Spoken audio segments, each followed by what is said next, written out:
We are going to walk you through a problem that we have solved and we have tackled in the last years. I will start by giving you just a site of just general information about Docebo as a company for who doesn't know it.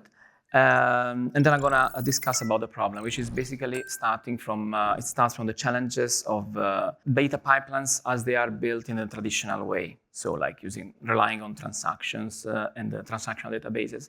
And then together with the help of my colleague Marco, we are going to discuss why we chose Snowflake to help us solve this problem. And we will go more into detail about the two sides of the same coin regarding this problem. One more linked to the traditional approach, and one more of a more modern approach related to linked to event streaming. And at the end, we will just wrap up everything and go to the conclusions. So I am Giacomo.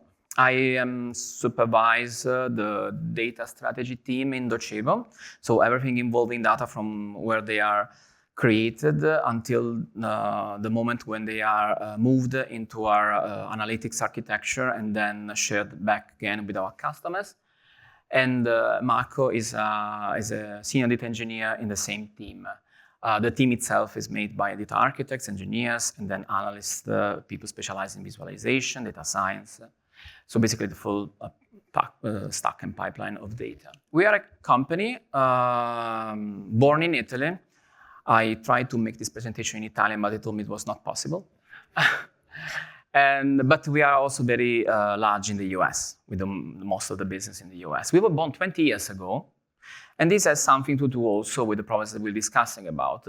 Data models 20 years ago was not the same as today. The technology was obviously not the same.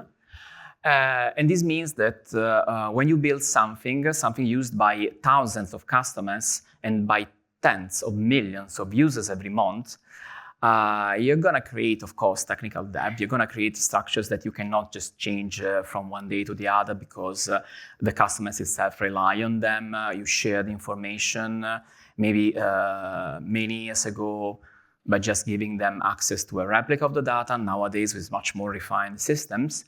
But still, the core of the model can stay the same for a lot of part of the solution. We are a SaaS, so we don't produce the content that is produced by the owners, so by our customers.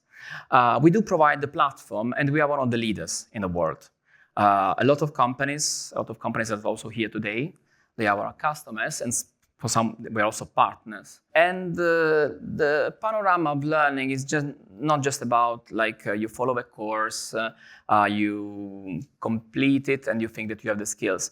It's more about, first of all, it can be internal, but also external, training your customers into your own technology, into your own knowledge of the company.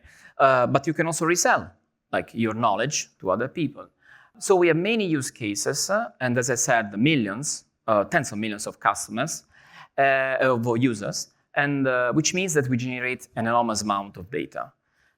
Complex data because just if you think about a user, the user can be enrolled into a course, he can follow it, he can do it again, he can be certified, it can be managed by other users. So the data model becomes quite complex with hundreds of tables. And what's one of the challenges is that our customers needed this information back for compliance reasons, just because they want to compute ROI on their investment, and they need it fast.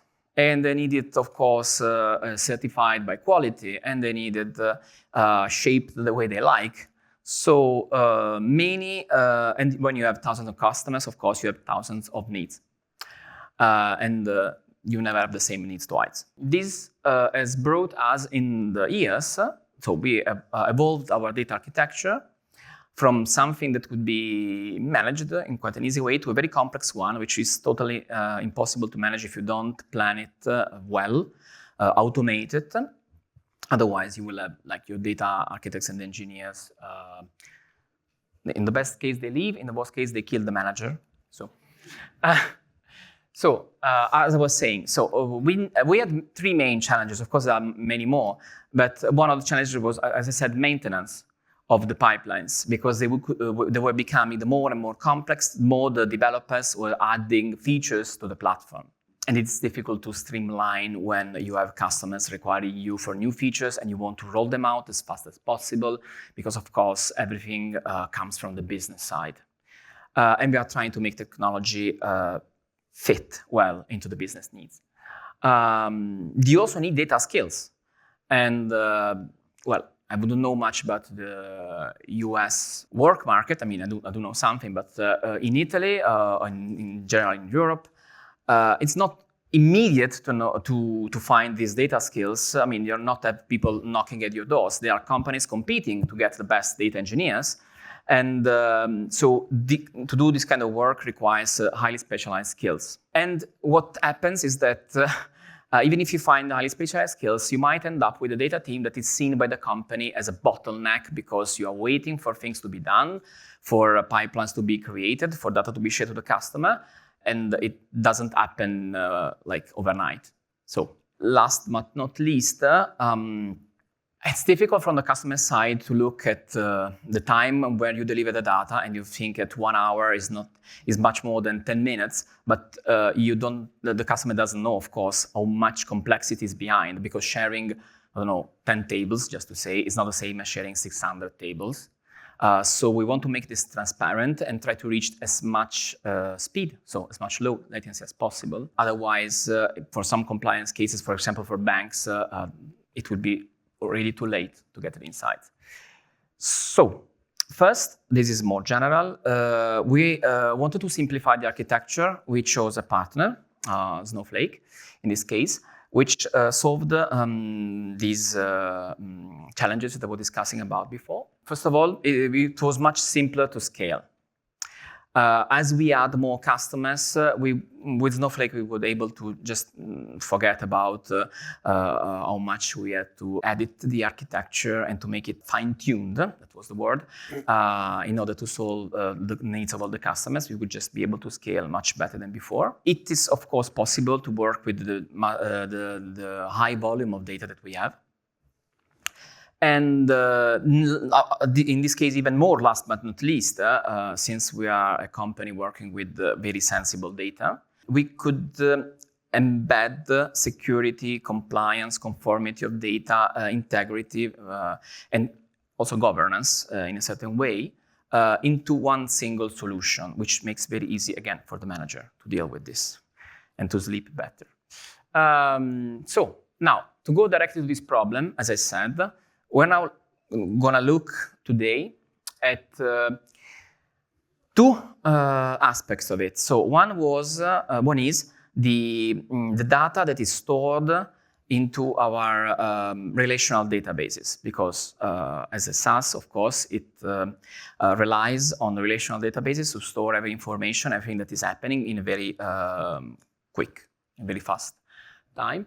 And then we're going to see the same problem again from more analytical perspective, because some data just don't need to be stored in a transactional system, because this data goes directly to the customer for analysis. We don't need this data to make the platform run. We need to process this and, of course, enrich it, check it for quality, and then share directly to the customers. But some, and this is the next slide, some of the data is simply required to make the SaaS solution work. So, for example, that data on users or data on courses and enrollments. So what was done before, and there is no slide about this because it's not needed, it's just the previous solution, was to make constant snapshots of data just to copy everything that was there in that moment and share it to the customer.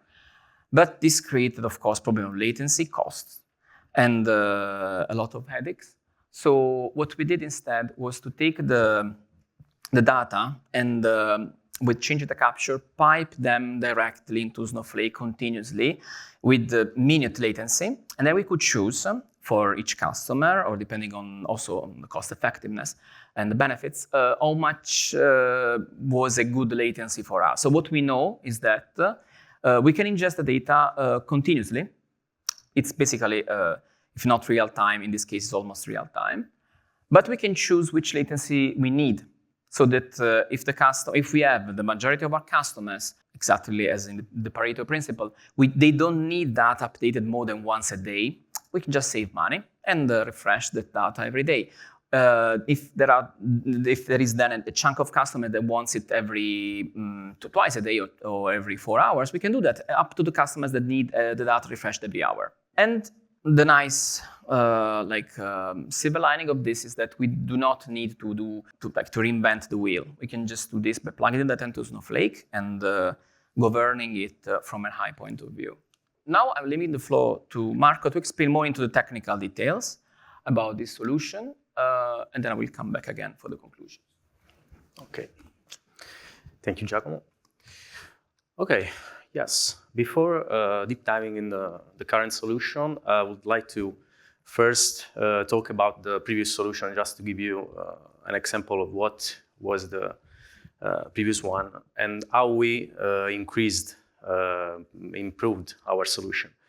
Before applying the solution that you can see in the architectural diagram, moving of this data on the serving side was performed by running a full refresh of this data that was performed with a latency that went from 2 years up to 2 hours up to 4 hours before could be served to our customers. And obviously, from a business perspective, it was something that was not acceptable for all the customers, and was something that we worked on in order to improve this. And this is why we moved to this new architecture that is more based on processing CDC binlog events. As you can see on the left in the Docebo infrastructure, you can see that we have a lot of the databases, in our case, AWS, RDS, or Aurora instances. We have the CDC binlog events that are loaded into Kafka topics. And then by using the Snowflake Kafka connector, using Snowpipe streaming, we directly load data into our Snowflake raw tables. What we have achieved by this is not just improving decreasing the latency of how data flows into our data lake, but also we had the chance to serve this data in 3 different ways. The first, we are serving directly raw data to our customers by using a reporting feature that is directly implemented in our application. Then another way is to selling data to our customer by using the Snowflake data sharing capabilities. We both with customers that are Snowflake customer or not, by using reader accounts, or directly by using a private listing. That is one of the most important feature that we are using currently with our customers. And the last one is that once in the data lake, we also have specific pipelines, specific ETL that moves this data to a data warehouse where we have specific structures, a star schema, and also data marts that are used by our application, again, to show dashboard to our customer in order to let them see how learning is going in their company. For them is another important point, because often our customer was not able to really understand what are the insights about their learning in their companies. But the real added value that Snowflake bring us was, first of all, more reliability. Why? Because we can share this very same structure used by our reporting system with them by using data sharing. And this means that we don't have a different visualization that sometimes can lead to errors in ETL, in specific procedure that are behind the scene that customer cannot see, but for sure can see that maybe sometimes some specific metrics are not the same, data can be different. And more, we have increased our lineage since it is all in a wall data platform, in the same data platform, it's easier for us to have a lineage of the data from our AWS the IRDS instance, since where they flow into our data lake in data warehouse.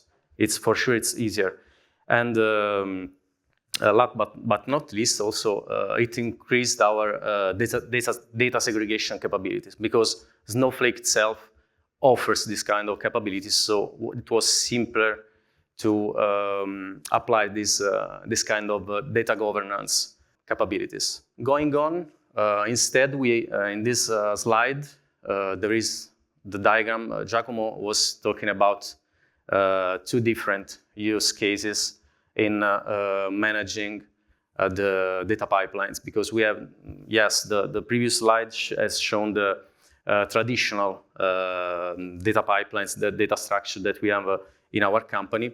But in this case, this is more related to an event-based architecture that we implemented in order to have a more analytical perspective of our data, and also give this perspective to our customers.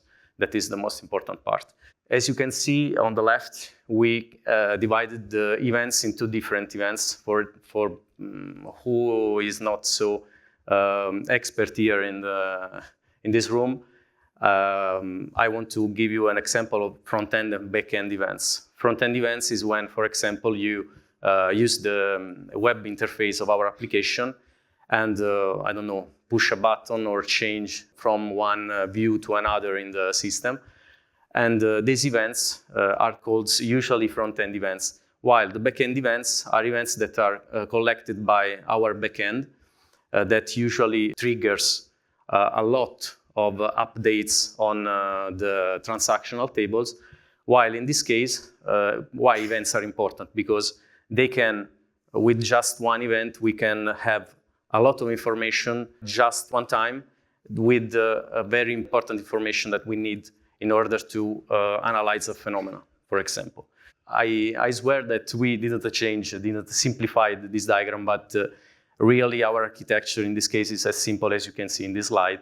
The events just flow in a buffer that in our case is an event bridge, and by using 5 rows we can unload the JSON data, because events are in a JSON format, directly in an S3 bucket.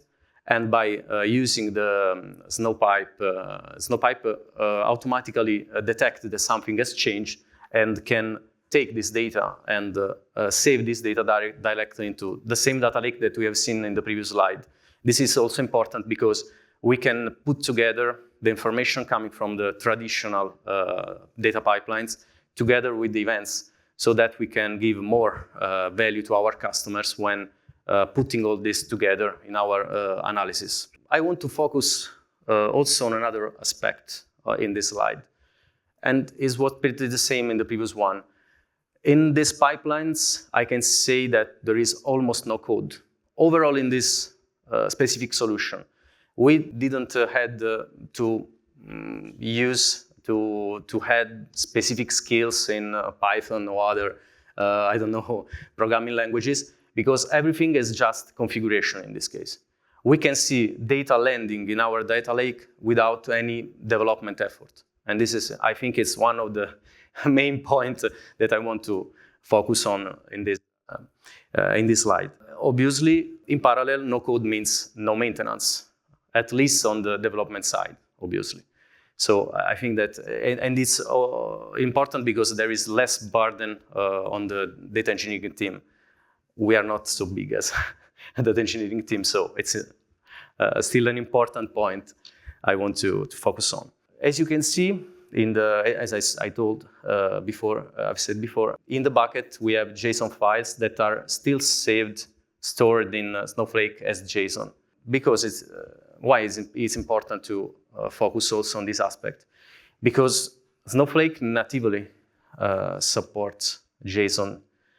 And thanks to this JSON format, I go back to the previous slide, you can see that here we have two different pipelines, but these two different pipelines are for all the events that we have in our system. We don't have to develop different pipelines with respect to different events that we collect. And this is possible because, as you can see on the right, each event has a main part that is common for all the events. And this contains information that are basically useful for all the events that we collect. And then, thanks to this flexibility, we can have specific fields that are JSON themselves, containing the specific information that we need for that specific events.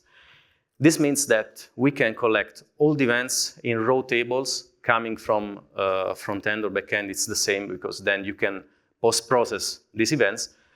Thank you to this flexibility in managing these events. I think it's a very important point of this slide. At the end of this process of ingesting these events, we then have we used another capability offered by Snowflake in order to simplify how we analyze this data, how we transform this data that are dynamic tables. I don't know if you are familiar, one of you is familiar with this new feature in Snowflake, but I can say that we can decide what is the outcome of these data pipelines before who of you use the streams and tasks. Understand that, okay. It was sometimes hard to understand when a stream was flashed, was read by a task, and sometimes it was hard to also orchestrate this kind of use of stream and tasks. In this case, we just defined what the outcome will be, what was the desired outcome that bring value to our analytical layer in the system. And another important aspect is that you can automatically specify in the dynamic tables what is the refresh frequency. This means that you don't have to deal with problems about synchronization or other stuff, but you can automatically use this feature of automatic refresh. And you know that with the frequency that you chose when creating these dynamic tables, you have the data ready to be consumed by our customers or internal stakeholders. I want to focus again on the development time and maintenance, because in this case, you just have to have specific skill in SQL and just have to create these dynamic tables, and you know that the data pipeline is completed. Before moving on, what I would like to focus, maybe I will go back again. It's that we are not actually reinventing the wheel or inventing something new. We're just trying to make it smarter, because these kind of concepts existed already. But what we are doing basically is moving not only the technical effort, but the mental effort. I mean, the design effort more close to the product management part. Because in order to create good events, that JSON code that you see there, we discuss event by event with the product managers, which are the ones that are in charge of developing the features, that are the ones that are in charge of discussing with the customers. And then we discuss with them, okay, but in order to understand if your feature is correctly working and producing the data that we need, or even just to make sure that the customer is getting the information, the preliminary work is not at the computer, is in front of each other on a whiteboard, on a piece of paper, and turning into events what, as said before, could have been done in 10 different tables with triggers and cascades, which can still be done. I mean, it's not that the system will stop doing that. But we decided the source of truth, at least for analytics, is going to become this one. So first of all, there is this preliminary work, which takes a toll, mentally, but then it means that all the rest, all the rest, since it's basically totally streamlined and there is no more interaction by the data engineer, rather than specifying the exactly correct structure of the JSON. And if we don't see the events coming, it means that someone, developers, made some mistake into the library and into sending us the events. And that can be the only reason, because all the rest is, we don't need to touch anything. So we're basically making so that the engineers use more the brain, like the main engine of their body, and all the rest will be like not magically but automatically delivered to the data lake, as opposed to the previous case where, of course, we cannot change the complete architecture from one day to the other. Eventually, this is going to die. The more we evolve the architecture, or just a little part is going to stay there. And you see here, seems similar to this because it's just 3 steps on the left and 1 step on the right. It is actually enormously more complex because here you can have customers that are added to a database, put into another database because they become too big. So when the customer is not in the database anymore, the ETL process that moves them into the pipe might break if there is not the correct information coming from our ERP system. Tons of things can go wrong here. And people working in the team need to be very aware, so we have alerts everywhere. Here instead, you either see everything working or you don't. It's like very Boolean in this case. And it usually works because we have, of course, development phase and testing phase. And once it goes well, we can be quite sure that it's going to go well also to production. This makes us sleep very well. In addition, this, of course, enables us to do many more things because one of the problems with this structure here is that data can be removed. Data is not historized in a transactional system because you delete a user, you lose all the information, then you need to anonymize it. But then again, for GDPR rules in Europe and the corresponding rules in the US, you really cannot keep the user. If the customer doesn't want to keep the user, you have to delete them and that's it. Instead, with events, everything is anonymized from the start because we don't care who the user is in this case. In fact, that should be like anonymous. Of course, it's not really that we have a UID, but it's still anonymized so that we can do something like counting for those cases when we need count on users, but all the rest, we can just process analytics very fast, and events are immutable, which means that once we process them, we can just delete everything and we have the analytics there. And they will not change one day to the other. Instead, in the previous solution and in the snapshot solution that was before, if you take a new snapshot and the data is changed, it will not be deterministic anymore, and also in this case. So that's that. Dynamic tables, this again makes sure that I don't have to allocate time of data engineers in order to make sure that the tables follow the change in the data structure. I could just tell the product managers, okay, just add a new, let's say, let's make a very stupid example, like the color of a button. This is never going to be processed as an event because it's not relevant, but they want to track which button color is more useful. I can just let them add a button click event with the button color as an additional payload there in the event properties, yes. And of course, as Marco said, there are some data that's always going to be there, so that if we don't see them, I can track the developer and find where he lives, which are like the timestamp or the type of event. Of course, if you don't have the name of event, we'll not be able to do anything. And the language. For us, is important because we support more than 50 languages, having customers all around the world. Then again, what does it mean? Well, it means that we can create very personalized reports. And in this case, since we can just, if a new customer or an existing customer wants a new kind of analysis, we can just add that event, and we can add that event for everyone. The effort has been there at the beginning because the event library had to be developed. But once I was able to convince our development engineering team, and the library was done, we didn't need to do anything more. All the effort was at the beginning. A new customer or any customer wants a new event, we can add it, and then we could propagate that event for every other customer. We don't need to worry about one customer might have a table, another might not have it. We just track. No one needs. After a bit, we delete, so it's fine. Also, the cost to do this is very cheap. We can use the events for internal analytics.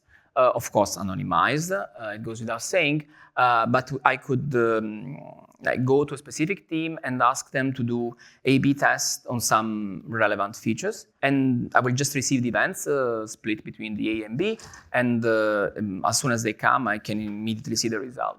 And of course, monetization, because these events, we discussed before about latency. These events have second latency. So basically, the customer, as soon as the event is processed, which takes seconds, it will receive this information into their own data sharing by Snowflake, using Snowflake.